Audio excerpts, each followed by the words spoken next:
ដើមកំណើតរស្មី6ពណ៌ពណ៌ខៀវកាជ្រៀលព្រះនេត្រាឲ្យអនព្រាមណាកាជីស្ដេចនាមស្រីពីរៀងចង់សម្រេចឲ្យបានសារពេញសង្ស្រាចាអូលឿងកាសាញ់ធ្វើមៀងបិណ្ឌលន់អង្គព្រះពុទ្ធបដិមាព្រះអិនជាជាងឆ្នៃរចនាថ្វាយពរសាធុកាពេញផែនដីក្រហមជាពរជាបេះដូង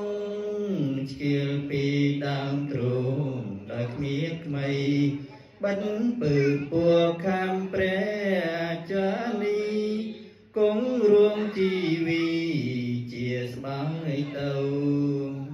ពោសឲ្យទៀនដំរិសមង្គលបវរមេឆ្អិនឆ្អៅត្រូវរៀងបណ្ដេញមិន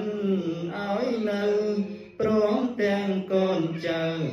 ភរិយាណាហំស្បាតលោហិតសាច់មាំងសាំង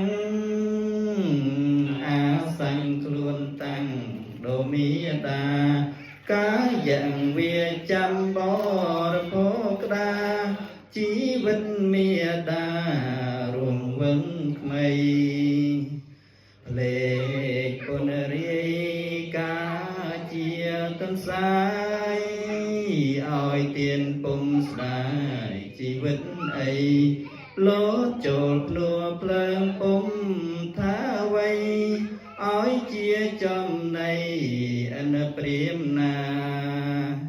កាលដែលបានត្រាំងជា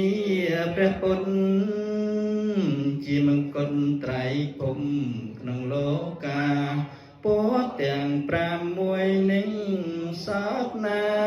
คล้ายមកកើតជាចពន់រាំងសីពេលនេះក្នុងលោកេសន្មត